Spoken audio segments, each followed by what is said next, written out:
Boa noite. O Ministério Público Federal entregou ao Congresso 10 medidas anticorrupção, na forma de anteprojeto de lei. Um dos pontos do documento que mais chama a atenção de juristas é a alteração do Código de Processo Penal, para que provas sem autorização da Justiça ou obtidas de maneira ilícita também sejam aceitas em processos judiciais. Para debater essa questão e avaliar a proposta do Ministério Público Federal, o Brasileiras.org conta hoje com a participação do professor da Escola de Direito de São Paulo, da Fundação Getúlio Vargas, Luciano Godoy, em Brasília, do secretário-geral da OAB Federal, Ordem dos Advogados do Brasil, Cláudio Souza, e também contamos com a colaboração da jornalista Vanessa Casalino, que vai escolher as perguntas encaminhadas pelo portal Brasilianas.org. Houve um convite ao Ministério Público Federal. Infelizmente, o principal procurador que trabalhou nessas propostas, Nicolau Dino, não pôde comparecer e a comunicação do Ministério Público Federal acabou não encaminhando nenhum procurador para esse debate. Há um problema com a Secretaria de Comunicação da Procuradoria-Geral da República, que não tem um espírito jornalístico aí dos mais acurados. Mas vamos primeiro avaliar a proposta do Ministério Público Federal para que as provas obtidas de maneira ilícita e sem autorização da Justiça possam ser aceitas nos processos judiciais. Luciano, como é que você vê essa proposta? Tem condições de ter uma gradação? É muito radical? É necessária? Qual a sua opinião? Há uma série de críticas em relação a essa posição da comunidade jurídica, dos advogados, dos professores, porque o sistema brasileiro de persecução penal, o processo penal e o Código Penal, é baseado numa Carta de Direitos Humanos, na qual o Brasil é filiado a vários tratados, e também a própria Constituição Federal, que prevê o direito de defesa, o contraditório e a presunção de inocência. Dentro desse conjunto de direitos que todo cidadão é beneficiado pela Carta Constitucional, a colheita de provas deve ser feita de uma forma admitida pelo direito, e se alguma prova foi considerado nulo, aquele processo gerado por uma prova nula, ele também vai ser nulificado, né? Uma discussão grande, para dar um exemplo em torno dessa questão, é em relação às escutas telefônicas.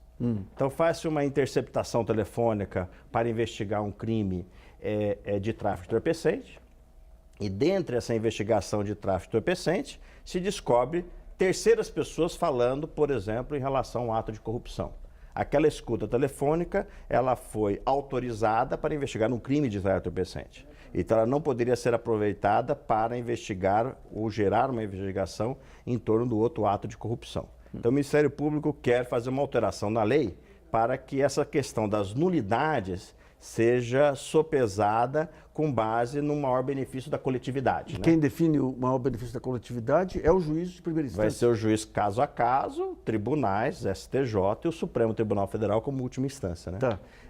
Você falou que os acordos internacionais do Brasil também prevêem esse direito de defesa, porque o Ministério Público ele invoca acordos internacionais, por exemplo, para ir contra a manutenção do entendimento do STF na lei da anistia, né?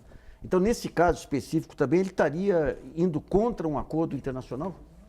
É bom deixar claro que ninguém é contra a punição, todos nós queremos acabar com a corrupção e queremos que os culpados sejam punidos. Mas numa sociedade democrática, você vai ter regras que têm que ser sopesadas para as pessoas que vão ser punidas e tem que ter o direito de defesa para que nenhuma injustiça seja cometida. Então, neste caso, tenho a impressão, nós estamos falando de um projeto de lei que ainda vai ser levado ao Congresso, ao Parlamento, tem que ser depois sancionado e um dia, se vier a ser aprovado, vai ser discutido na Justiça. Tenho a impressão que vai ser muito combatido na Justiça e deve ser severamente questionado no Supremo Tribunal Federal por ofender a Carta Constitucional e os Tratados de Direitos Humanos. Agora é o seguinte, esse conceito da prova ilícita não é muito elástico. Vamos pegar o exemplo aqui da Castelos de Areia, que anulou-se porque a alegação foi que se partiu de uma denúncia anônima. Alguns advogados meus conhecidos que acompanharam bem o processo dizem que o processo foi rigoroso, mas de alguma forma, digamos, abriu uma brecha para que fosse anulado todo um trabalho em cima dessa presunção aí de uma denúncia anônima. As cortes também, elas não exageram nesse entendimento do chamado fruto envenenado, não? A árvore dos frutos envenenados. Um fruto envenenado gera uma cadeia de envenenamento, vamos dizer assim. Eu não conheço o caso Castelo de Areia, nunca trabalhei nele, e ele ficou muito marcado porque da primeira instância foi válido, no tribunal foi válido, e o Superior Tribunal de Justiça que anulou depois de 5 ou 8 anos, né? Não conheço para falar do caso especificamente. Mas o que eles querem é esse sopesamento. A gravidade do caso é tal que alguma nulidade é permitida. Isso é algo que, na minha opinião, não vai ser possível. O que deve ter no início é uma preocupação da polícia e do próprio Ministério Público de começar certo. E aí todos nós somos a favor, e eu acho que esse é um ponto que não está nem nas propostas do governo, nem nas propostas do Ministério Público, aparelhamento, é maior número de quadros, é uma Polícia Federal ganhando bem, os juízes, o Ministério Público ganhando bem, com estrutura de trabalho. Nós estamos falando aqui de legislação e de punição das pessoas, mas o que me salta aos olhos é uma maior falta de estrutura para esses órgãos começarem a trabalhar de uma forma, desde o início, com todo o rigor, mas dentro da lei.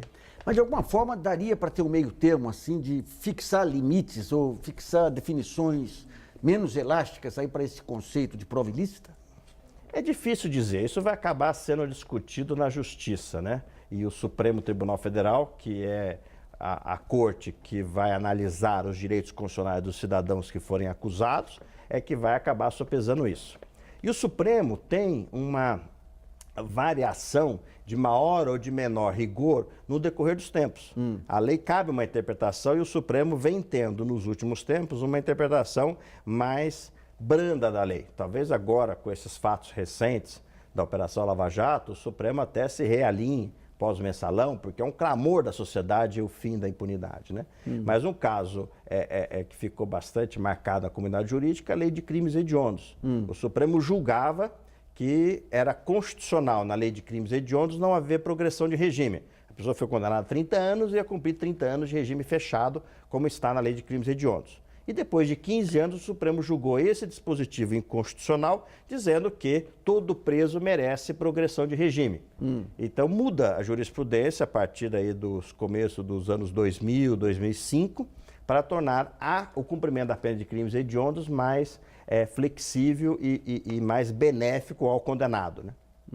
Então, no final, a palavra vai ser do Supremo. O Supremo já tem hoje a autoridade para ser mais rigoroso na anulação ou não dessas provas que podem envenenar o processo. O Supremo ele não está muito intimidado por esse clamor de justiça, esse clamor que vem das ruas, de querer punição a qualquer preço. Ele não anda muito intimidado, não?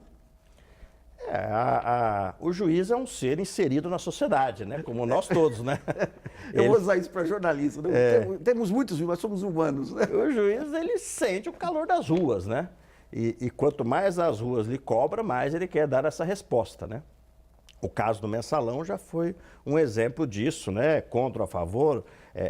Há muita discussão de que algumas condenações ali foram feitas sem provas, né?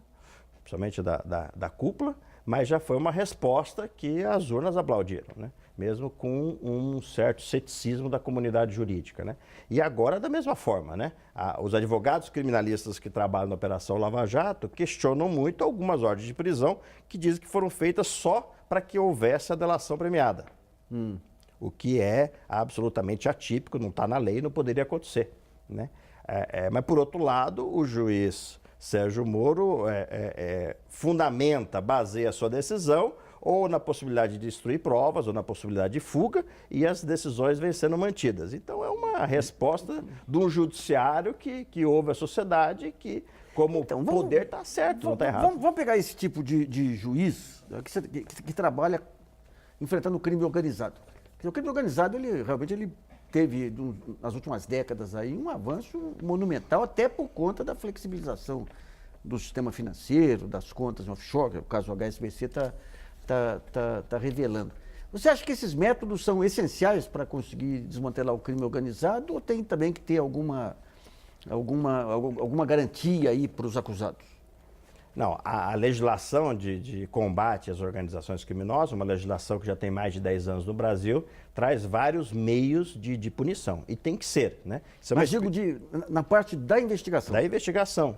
que é a delação premiada, Tá. é a infiltração, a própria polícia infiltrar uma pessoa dentro da organização criminosa para colher provas, são as escutas telefônicas, a quebra de sigilo de dados, Proteção de testemunha também entra. a proteção de testemunha, a possibilidade de adiar uma prisão em flagrante. Então, para não pegar o peixe pequeno, continua se investigando, mesmo olhando-se que há um crime, para se pegar o peixe grande. Né? Então, há vários institutos que foram muito refletidos na legislação brasileira a partir das experiências com a máfia na justiça italiana, né? Das prisões geradas pelas operações das mãos limpas italianas. Eu acompanhei aquele início de criação da SISBIN, o sistema. Conhece o sistema brasileiro de. Que era uma. Que o ministro Márcio Tomás Basso mostrou, que era uma articulação aí de COAF, Banco Central, Receita, Polícia Federal, Ministério Público. Até palestrei no lançamento desse sistema. Essa integração existe ainda ou digamos, o sistema, o Estado ainda está muito desaparelhado nessa luta contra o crime organizado? Acho que o Estado está desaparelhado, por isso eu falo que me chama a atenção não haver um apelo aqui da própria sociedade para que dê mais recursos à polícia, que pague melhor, que dê mais recursos ao judiciário, ao Ministério Público, que os pague melhor, porque é aí que virá os resultados efetivos, né? A questão da troca de dados, vamos dizer assim, os bancos de dados serem ligados e as informações serem casadas é algo fundamental numa investigação de inteligência, né? Porque tudo está baseado no fluxo de dinheiro que vai para lá e vai para cá, né? Por isso que a lavagem de dinheiro passou a ser combatida e passou a ser fiscalizada de perto pelos bancos. Os bancos são corresponsáveis pela lavagem de dinheiro, porque ele que tem condição de olhar que uma pessoa está trabalhando com um volume de dinheiro acima daquele que o seu capital, o seu patrimônio, a sua renda justifica, né?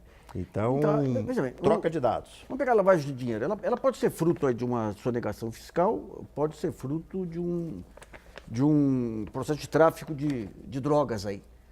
A lei, ela prevê gradações ou é tudo um bolo só? Então, nós tivemos uma mudança, né? Faz 3 ou 4 anos, a legislação brasileira de lavagem de dinheiro evoluiu para ser o que é a legislação europeia e americana, de tirar o chamado crime antecedente. Tá. Então, antes, para ter lavagem de dinheiro, precisaria-se ter um crime antecedente de sonegação, de tráfico de armas, de tráfico de entorpecente, para o fruto financeiro ser considerado lavagem. Hoje em dia, ter dinheiro sem origem já é lavagem de dinheiro, né? Tá. Vamos pegar o HSBC, que pega um histórico desde os anos 90 aí. A lei retroage também para esse pessoal? A lei pega os fatos a partir da sua edição. Agora eu não lembro de cabeça Da a sua edição descoberta? Da sua vigência, né? Então, no momento que foi feito o depósito lá. Isso. Então, é regra do direito penal, a lei é aplicada para os fatos posteriores à edição da lei. Então, os crimes de lavagem de dinheiro anteriores à edição dessa última lei, que tem 3 ou 4 anos, se for anterior à lei, aplica-se a legislação antiga. A partir da nova lei, se aplica a nova legislação, né? Tá. Em relação a essa questão da lavagem de dinheiro, aí a gente está vendo pela Lava Jato a questão de obras de arte aí, que é um caminho também. Quais são os caminhos principais aí para uma lavagem de dinheiro que não passe pelo sistema financeiro? Eu comentei contigo antes que eu tive uma experiência de ser juiz por alguns anos. Estou explorando por aí. Por isso que eu vou falar algumas coisas que eu vi em épocas de julgamento de situações onde havia lavagem de dinheiro, né? Então, essas situações onde uma das pontas é meio obscura no valor do investimento, Que muito internet é a utilizado. mesma coisa. Site de internet então, também é a mesma coisa. construção, site de internet, restaurante, escolas, propriedade rural, Futebol. arte, futebol, porque uma construção, isso a gente até usa em exemplo de aula, uma construção você pode fazer uma casa custar 50, 100 ou 1 milhão, do mesmo tamanho, depende do material empregado. A gente tem filhos de grandes políticos aí que enriqueceram na internet, aí mesmo sem... Isso. Qual é o valor de uma produção artística, né? É o valor que a pessoa aceita pagar, né? Então, obra de arte hoje é um meio explorado. Por exemplo, se a gente pega... Tem alguns artistas brasileiros que passaram a ter quadros recordistas no mercado internacional, 6, 7 milhões de... isso aí, de alguma forma, suscita uma suspeita ou o mercado internacional para os grandes nomes ele é suficientemente transparente para não haver esse tipo de jogada? Eu não sou um grande conhecedor do mercado de artes, né? Mas as grandes transações sempre vão suspeitar, principalmente se ela estiver relacionada com alguém que não tem aquele histórico, né? O banco precisa conhecer o seu cliente e muito da lavagem de dinheiro é uma avaliação subjetiva do histórico daquela pessoa, das rendas que ela tem, da receita, do patrimônio que ela tem em relação ao tipo de vida que ela leva. Né? Nós vamos para Brasília com o Cláudio Souza, secretário-geral da OAB Federal. Boa noite, Cláudio. Nessa parte inicial aqui, a gente estava discutindo essa questão do uso ou não das provas ilícitas, aí que consta na proposta do Ministério Público Federal. E a avaliação da pertinência ou não das provas é do juiz de primeira instância. Na sua opinião e na opinião da OAB, qual que é a relevância desse tipo de proposta? Nós entendemos que não é possível relativizar o uso, possibilitando o uso das provas ilícitas. O nosso sistema, o sistema político brasileiro é um sistema constitucional. Aqui a Constituição ela ocupa a hierarquia superior do sistema. Então há princípios na Constituição como o princípio do devido processo legal. Estes princípios não podem ser violados. Uma nação civilizada, uma nação democrática, um Estado democrático de direito é um Estado em que o poder público atua licitamente, atua em conformidade com as leis. Então, obviamente, não é possível permitir que se utilizem no processo penal provas ilícitas, provas produzidas em desconformidade com o que o próprio direito estabelece. Então, o Estado, o governo não pode se igualar àqueles que praticam atos ilícitos. O Estado ele tem uma moralidade superior, ele deve observar rigorosamente o que a lei estabelece. Permitir a utilização de provas ilícitas no processo penal seria equiparar a atuação do governo, a atuação do Estado, à atuação dos criminosos. E isso, obviamente, não é possível. Cláudio, você falou que isso aí investe contra a Constituição. O Ministério Público é um defensor da Constituição. Como é que você analisa, digamos, esse paradoxo aí desse tipo de proposta? Não, realmente é paradoxal. O Ministério Público Brasileiro é uma instituição importantíssima, é uma instituição que tem uma importância fundamental na construção do Estado democrático de direito do Brasil. O Ministério Público Brasileiro é algo que, obviamente, é motivo de orgulho para todos nós brasileiros. As contribuições dadas pelo Ministério Público Federal, não só na esfera criminal, não só na esfera da improbidade, mas também no tocante à garantia dos direitos fundamentais, dos direitos sociais, é uma contribuição importantíssima. Mas, obviamente, essa instituição também ela também está sujeita às suas contradições. E prevaleceu, agora, nesse contexto, a compreensão de que seria possível a formulação dessa proposta.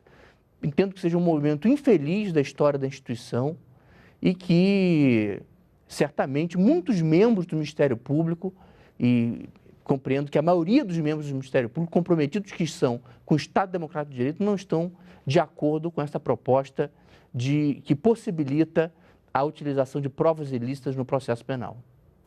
Cláudio, como é que você vê essa questão do papel da cobertura jornalística aí, e principalmente de Lava Jato e a P470 também, na criação desse espírito, digamos assim, de vale tudo aí na luta contra o crime? Não, efetivamente, a imprensa, ela naturalmente procura aquelas notícias que chamam mais a atenção. E é inegável que isso acaba propiciando uma certa espetacularização do processo penal. Só que o processo penal, obviamente, não é Big Brother. É importante que os magistrados, é fundamental que o Ministério Público e também que os advogados atuem na esfera processual penal, atuem perante o Poder Judiciário repletos de sobriedade, repletos de moderação, repletos da consciência a respeito do seu papel.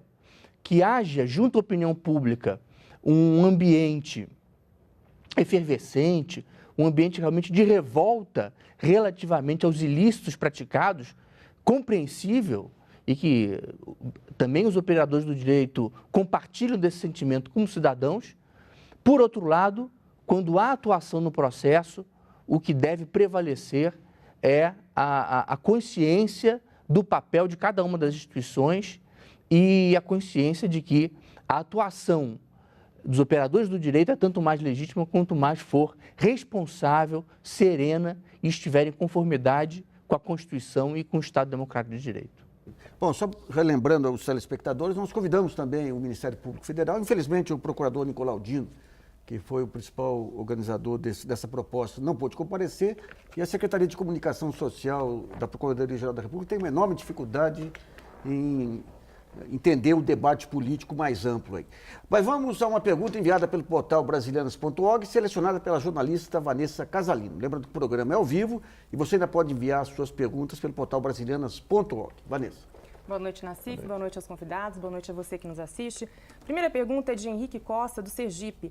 Não permitir a apelação sem prisão do réu, permitir ao Ministério Público e à polícia usar prova ilícita, prisão para averiguação ou delação e vazamento seletivo de depoimentos. Está se desenhando um Estado policial ou um protofascismo do direito? Quais as causas desse tipo de ideia? Lembra os regimes totalitários? Tem a ver com a legalização da tortura em Guantánamo? É tendência geral? Ele pergunta. Luciano, esse pepino é seu. Não, é bom, é muito bom ouvir as perguntas, né? E aquilo que nós já falamos e que o meu colega Cláudio também comentou, nós estamos no Estado Democrático de Direito, uma Constituição conquistada a duras penas pela sociedade brasileira, que prevê devido processo legal e ampla defesa. Então tem que ter direito de apelação, tem que ter o direito de apelação em liberdade, tem que preservar o regime de provas baseado na sua legalidade. E volto ao ponto que eu já mencionei.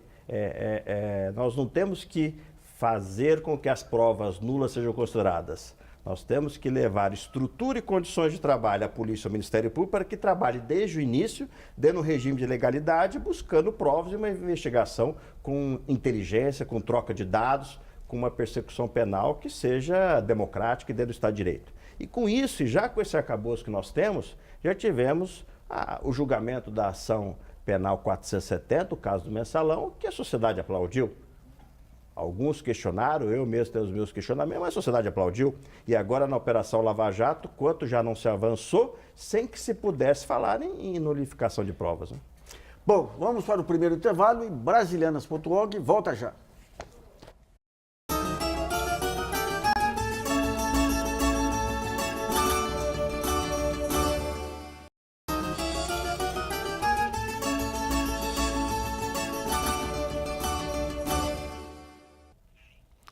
Voltamos a apresentar o programa brasilianas.org, que discute hoje o pacote anticorrupção preparado por representantes do Ministério Público Federal. Nesse segundo bloco, vamos analisar o conjunto das 10 medidas anticorrupção apresentadas. Eu vou para Brasília com o Cláudio Souza. Cláudio, quais são os principais pontos positivos e negativos que você viu nessa proposta do Ministério Público? Bom, há uma preocupação, os aspectos principais foram a preocupação de que a inspiração geral dessas propostas passa muitas vezes pela restrição de direitos de cunho processual, né?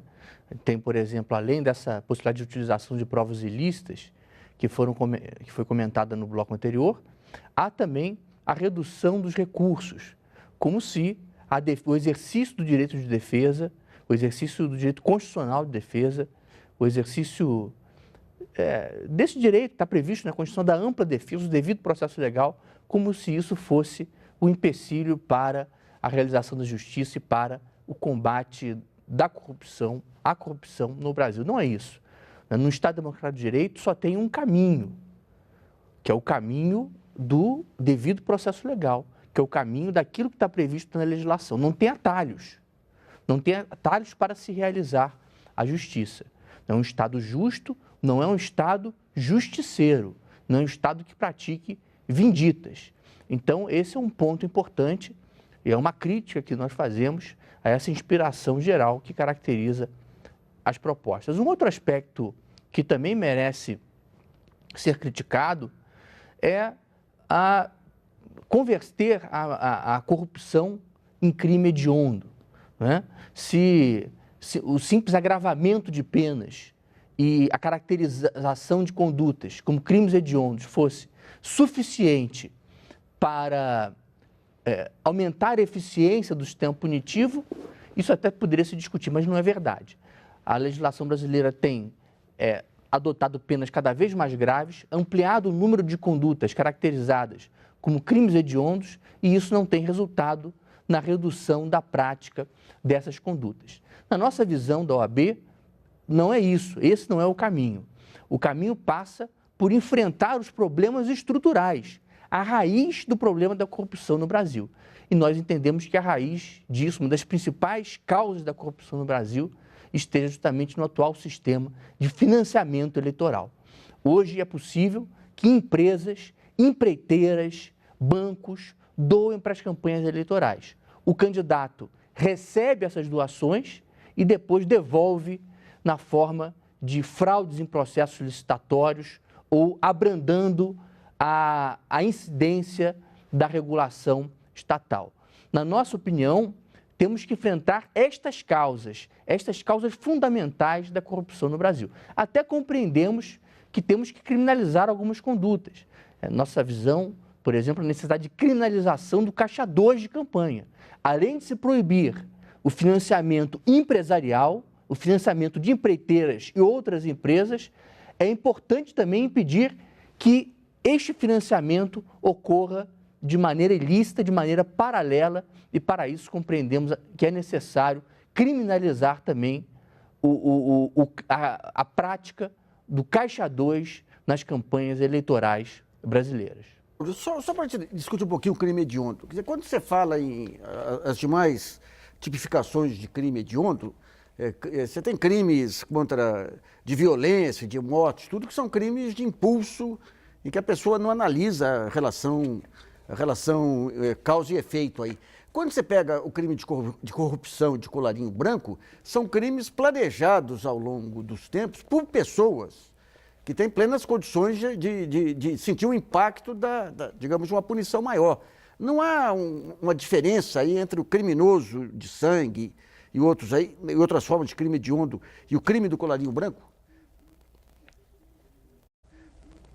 É fato, é fato. E a nossa preocupação é que, além de o Estado brasileiro, como Estado democrático de direito, não se confunde com o Estado policial, em que as penas são altíssimas, em que as pessoas são aprisionadas e mantidas indefinidamente na prisão.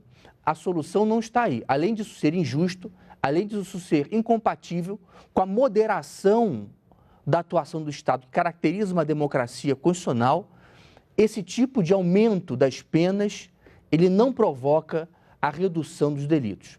A nossa compreensão é que precisamos de realmente verificar quais são as causas primeiras da corrupção e alterar a estrutura de incentivos a práticas de corrupção no Brasil. Mencionei agora há pouco esse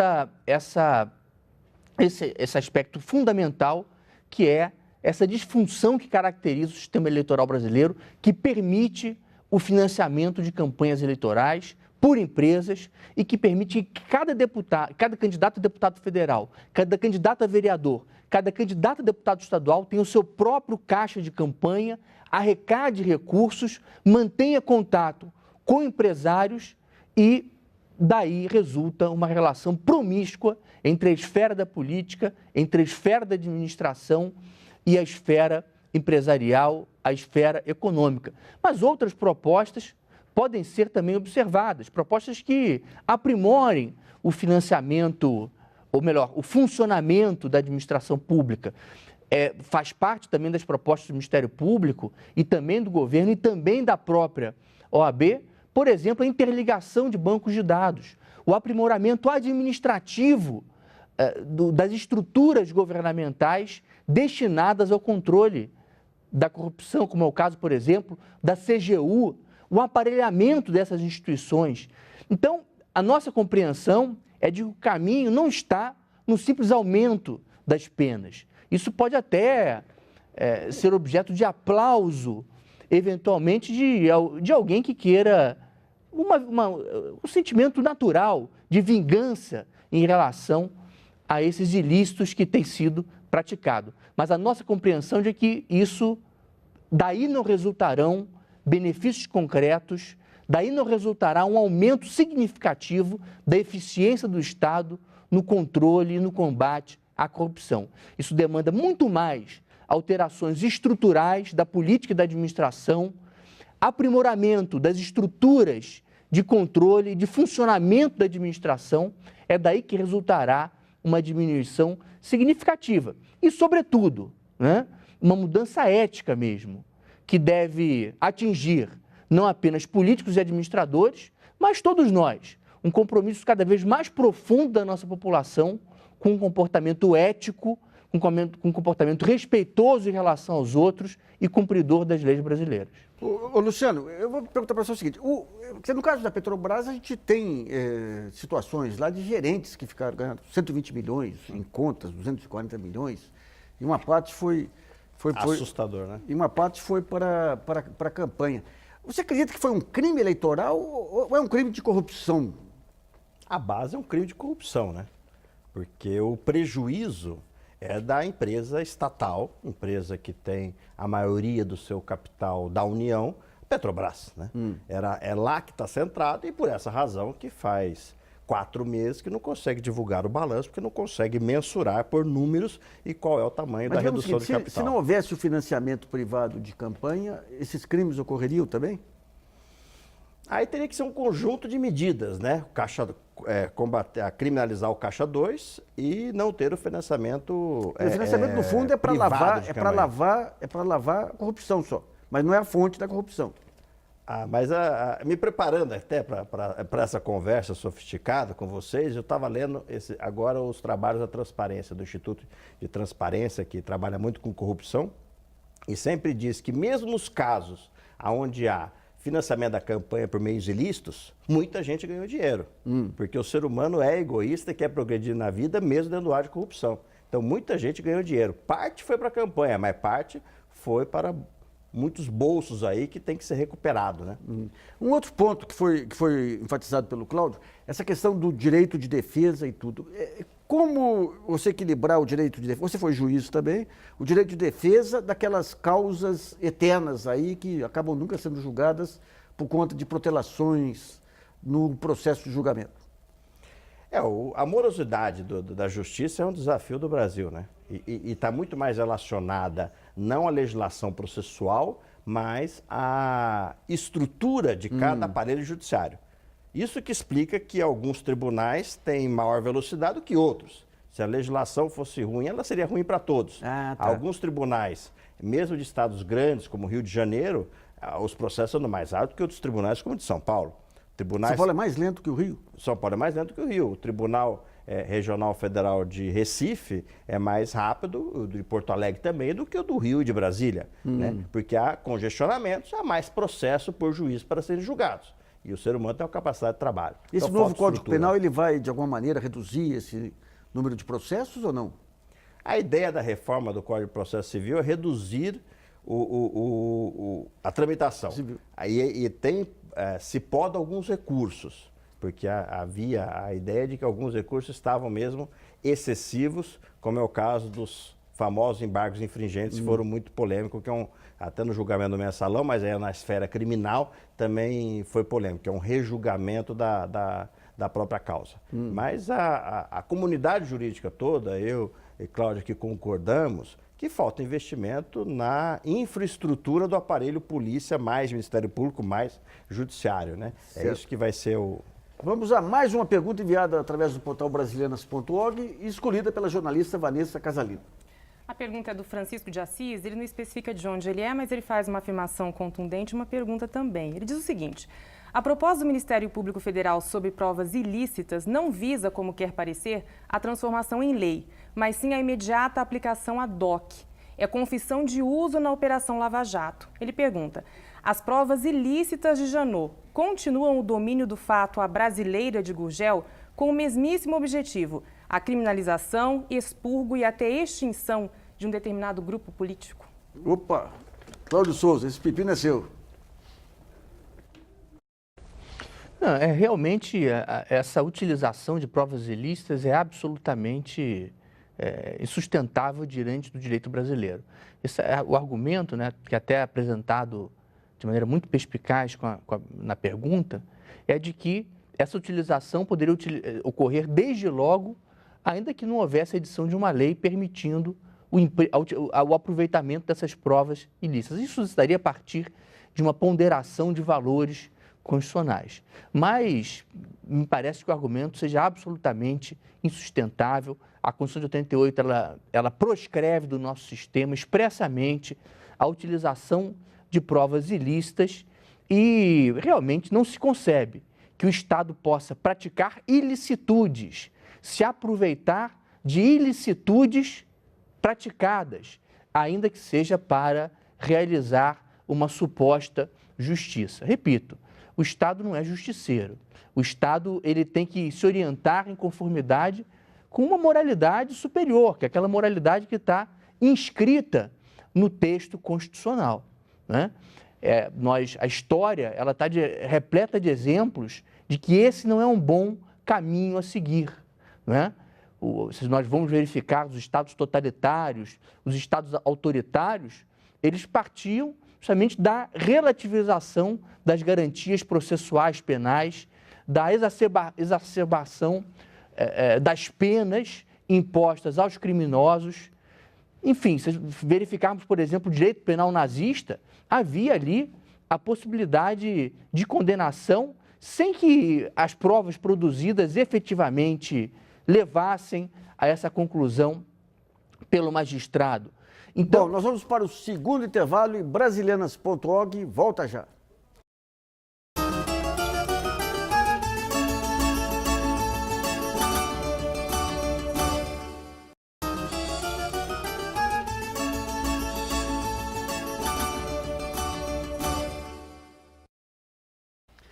Voltamos a apresentar o programa Brasilianas.org sobre o pacote anticorrupção preparado por representantes do Ministério Público Federal. Nesse último bloco, vamos tentar entender o porquê da necessidade de se criar mais regras de combate à corrupção.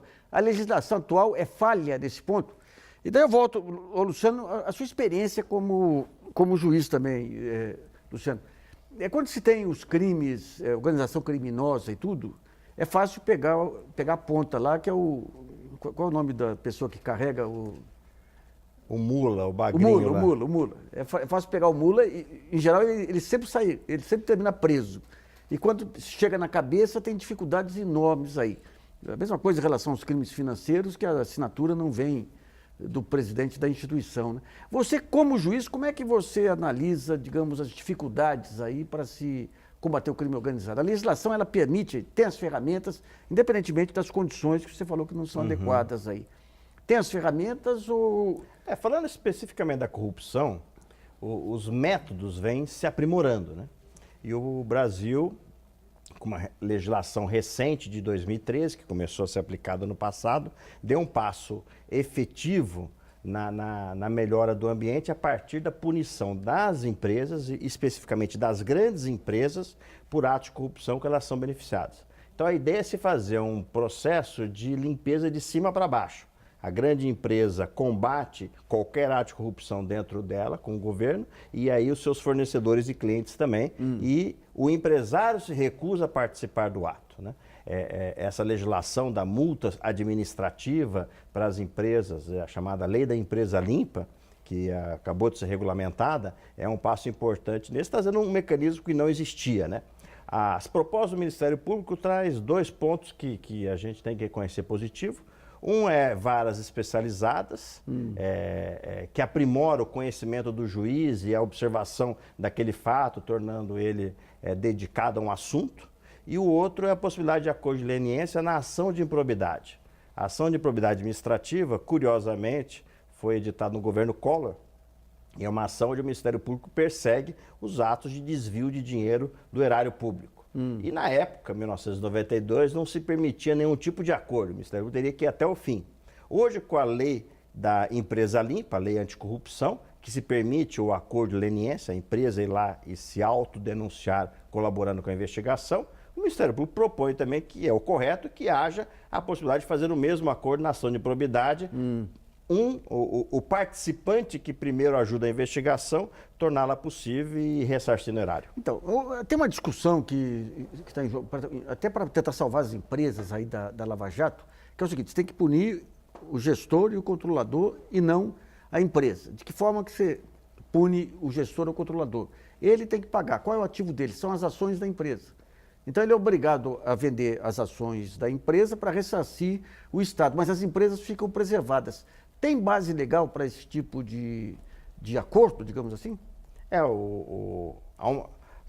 Tem duas ideias que foram noticiadas, ainda que estão mal elaboradas, né? Uma são os acordos de leniência que as próprias empresas acusadas na Lava Jato poderiam fazer com a Controladoria Geral da União, justamente para poderem recuperar sua capacidade produtiva.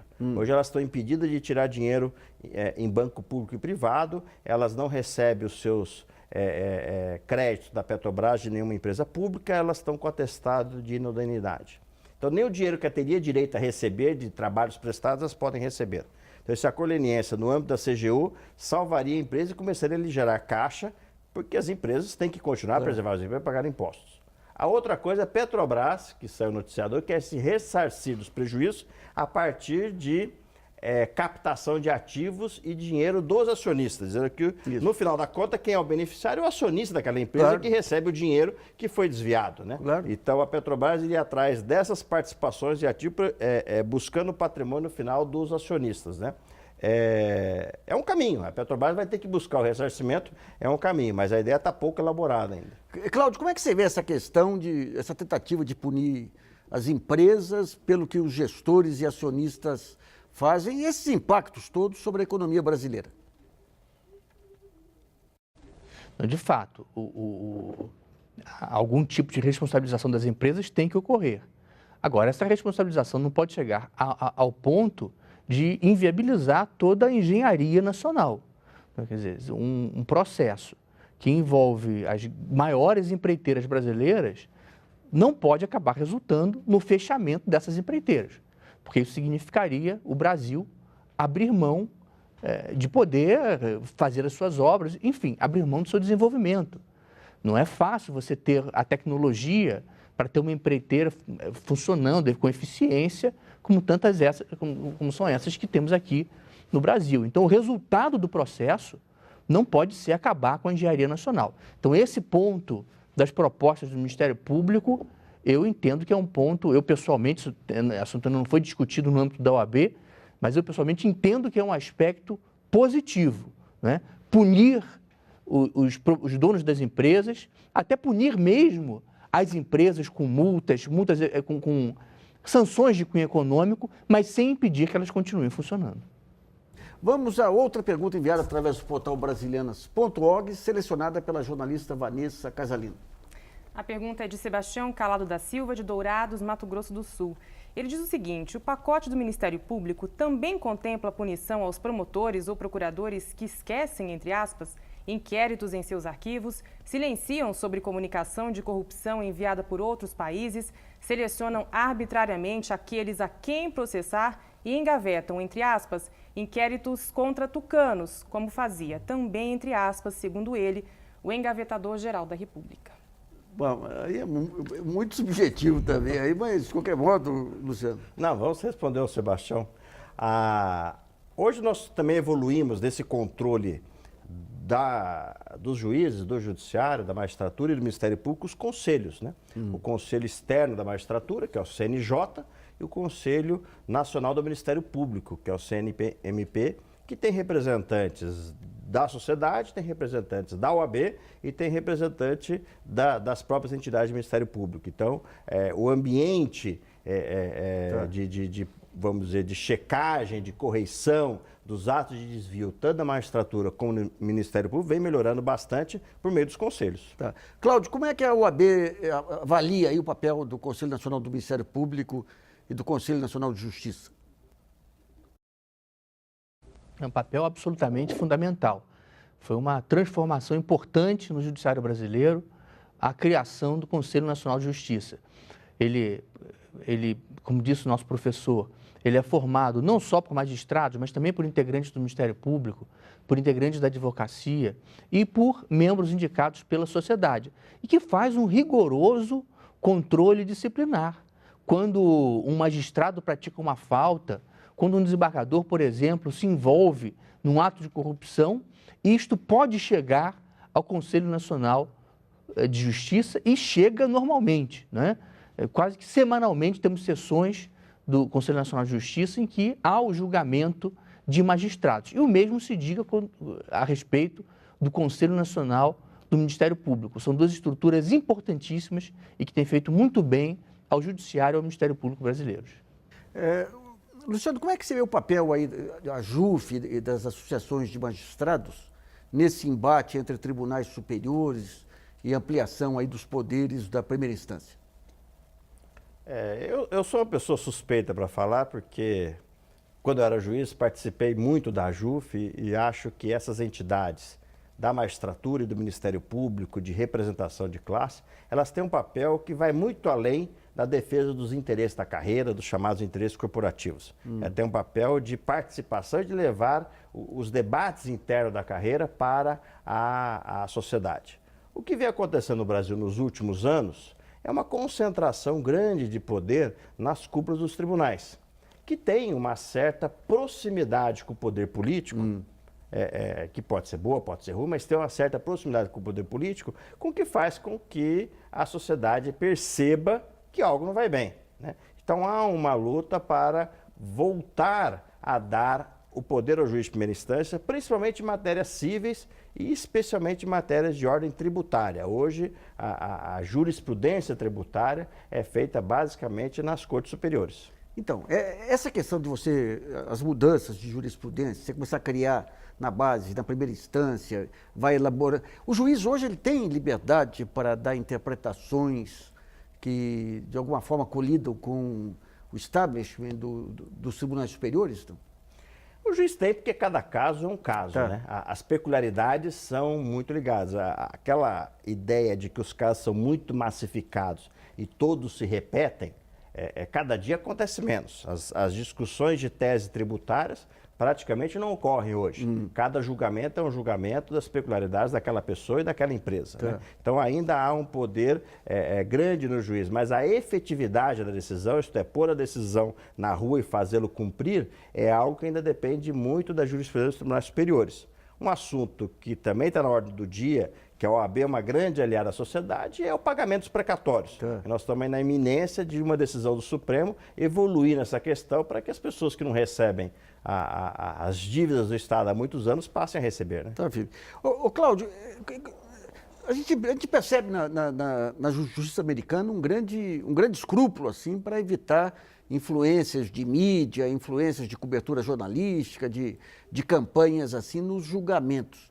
No caso brasileiro, como é que você vê, digamos, essa questão para usar um termo, a mediatização dos julgamentos? Ou seja, vocês jogando na mídia aquele monte de informação até formar um consenso, isso acaba influenciando o julgamento final? Alguma influência, certamente, muitas vezes produz. Mas é importante também ressaltar, Nassif, que vivemos numa democracia. E uma democracia não se faz sem uma ampla liberdade de expressão. Ser uma esfera pública ativa, ser uma esfera pública crítica, que leve a sua opinião também aos tribunais. Então, não entendo que seja um aspecto negativo do sistema judiciário, que o sistema judiciário esteja também aberto à opinião pública, dialogando com a opinião pública. É natural que quando um juiz fundamenta a sua decisão e um jornalista verifica a fundamentação e percebe ali incongruências, que haja uma crítica da decisão e essa crítica exerce um potencial racionalizador. Agora, repito, é fundamental que a imprensa faça o seu papel de criticar, de debater, mas é fundamental que as autoridades judiciárias se mantenham compenetradas nas provas produzidas nos autos, se limitem àquilo que foi debatido efetivamente no processo e exerçam suas atribuições com muita responsabilidade, sem jogar para a plateia, mas buscando efetivamente fazer justiça de acordo com as leis em vigor no Brasil. Mas eu estou mencionando especificamente o vazamento de informações que ocorre. Antes ocorria um pouquinho menos, hoje um pouco mais, aí que o Ministério Público vaza, que a Polícia Federal vaza. Isso aí, de alguma maneira, acaba induzindo a opinião pública numa direção. Isso aí, em geral, qual a avaliação de vocês em relação aos direitos do réu aí? Não, se a informação é sigilosa, se não há a possibilidade da divulgação da informação, o vazamento é muito grave. E as autoridades policiais, judiciárias ou do Ministério Público responsáveis pelo vazamento ilegal de informações sigilosas devem ser punidas. Isto prejudica o processo, isso leva à ilegitimidade das decisões finais e o juiz realmente ele deve zelar pela regularidade do processo, pela plena aplicação das leis processuais. Então, se o processo é sigiloso, não se admite que haja a divulgação das informações. Óbvio, o jornalista, quando tem acesso à informação, e se essa informação for de interesse público, ele vai divulgar. Ele não vai observar os mesmos limites. Mas os magistrados, os membros do Ministério Público e os policiais devem efetivamente... Bom, infelizmente o programa Brasileiro terminou o tempo aqui sobre o pacote anticorrupção apresentado pelo Ministério Público Federal. Eu agradecer muito a participação do professor da Escola de Direito de São Paulo, da Fundação Getúlio Vargas, Luciano Godoy, e do secretário-geral da OAB Federal, Cláudio Souza. Também agradeço a colaboração da jornalista Vanessa Casalino, de você que nos acompanhou, e lamentamos mais uma vez que a Secretaria de Comunicação da Procuradoria-Geral da República não tenha encaminhado um procurador para poder enriquecer as discussões. Continue enviando sugestões, textos e vídeos para o portal brasilianas.org. Esse espaço aqui também é seu. Voltamos na próxima segunda-feira, às 8 da noite. Até lá.